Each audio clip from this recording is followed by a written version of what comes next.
तुनिशा को जानने वाले बताते हैं कि वो जिंदा दिल थी, जिंदगी को जमकर जीने के ख्वाब देखती थी, बड़े पर्दे पर बड़ी एक्ट्रेस के साथ काम कर चुकी थी, दोबारा बड़े पर्दे पर वापसी का इरादा था।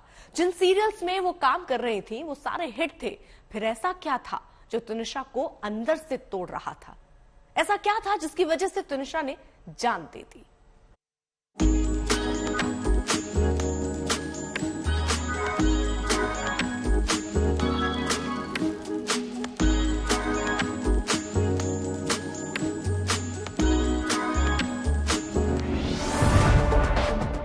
पहले पर्दे पर तुनिशा अपने करियर के शानदार मुकाम पर थी। कम ही उम्र में उसने कामयाबी की वो सीढ़ियां चढ़ ली थी जो सिल्वर स्क्रीन की दुनिया में कम ही लोगों को नसीब होती है। फिल्मों में बाल कलाकार से शुरू हुआ उसका करियर कुछ बेहद हिट सीरियलों तक आ गया था। तुनिशा की खास पहचान बन चुकी थी और इतना तय था कि दोबारा से वो बड़े पर्दे का रुख करेगी। लेकिन अपने सबसे हिट सीरियल अली बाबा के सेट पर ही ऐसा क्या हुआ कि महज 20 साल की उम्र में इस जिंदा दिल और होनहार एक्ट्रेस का जिंदगी का सफर खत्म हो गया।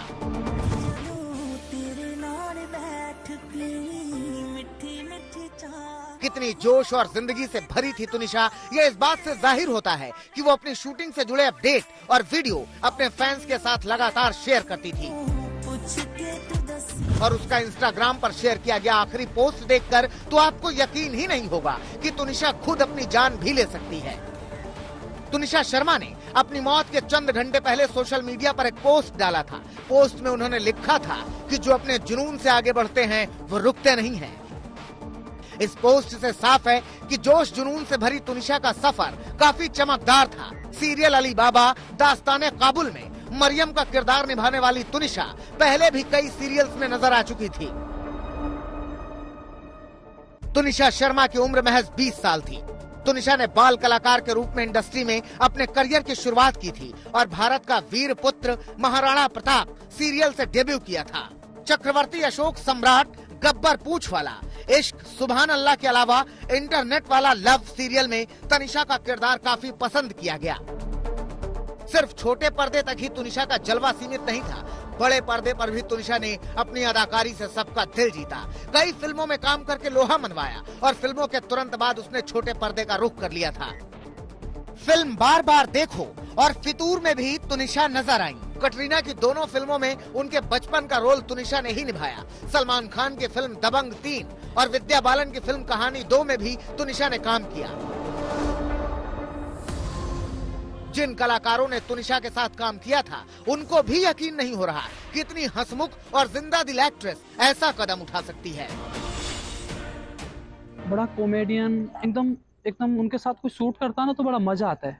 बड़ा हंसता है, खिलते हैं, बड़ा एंजॉय करके शूट करती हैं। एक टेक लेंगी फिर एंजॉय, बड़ा अच्छा लगता था मेरे को। तो मतलब ऐसा लग ही नहीं सकता कि वो अच्छी एक्टर के सुसाइड कर सकती है। कई एपिसोड में काम किया है और तुनिशा जी हमसे हमेशा यही कहती थी, मेरे भाई मनीष, हमेशा अच्छे से काम करो, मतलब कर्म प्रधान दुनिया है, कर्म करोगे तभी फल मिलेगा। लेकिन हम इंडिया सरकार में काम कर रहे थे, लेकिन मुझे ये नहीं पता चला कि तुनिशा जी ने ऐसा क्यों किया।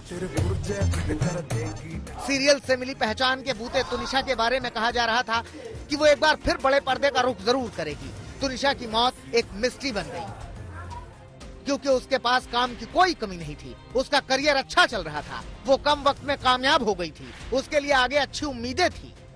लेकिन तुनिशा के मौत को गले लगाने जैसा कदम उठाने के पीछे एक बार फिर रूपहले पर्दे की दुनिया पर तमाम सवाल उठ खड़े हो रहे हैं। सबसे बड़ा सवाल तो ये कि क्या इस चमकदार दमकती दुनिया के कई काले सच हैं जिनसे दुनिया वाकिफ नहीं होती। कुछ तो है मुंबई की दुनिया में जो बताता है कि वहाँ सब कुछ ठीक नहीं है। सुनिए इस काले सच की तरफ तुनिशा की एक को एक्टर सिमरन भांडो क्या इशारा कर रही हैं। आजकल की हमारी जो लाइफ है ना वो इतनी स्ट्रेसफुल हो गई है और स्पेशली मुंबई की life is very fast and it is very stressful. पहले के ज़माने में ये होता था, लोग उसके बारे में बात नहीं करते थे, बट कम होता था। That was because of the life style. अच्छा खाना था, अच्छा पीना था, एनवायरनमेंट अच्छा था। अब वो चीज़ें नहीं अगर हमारे पास, तो I think we have to work on it. So guys be strong. Tunisha की मौत के पीछे उसका दोस्त शेजान ही था या कोई और वजह थी, ये जांच के बाद सामने आएगा। लेकिन इस घटना ने फिर बताया है कि रूपहले पर्दे की बुलंदियों, शोहरत और चमक के पीछे एक दर्द कहीं न कहीं छिपा है और उसको पहचानने की जरूरत है। मुंबई से पारस दामा, अमित त्यागी और उमेश मिश्रा के साथ आज तक ब्यूरो।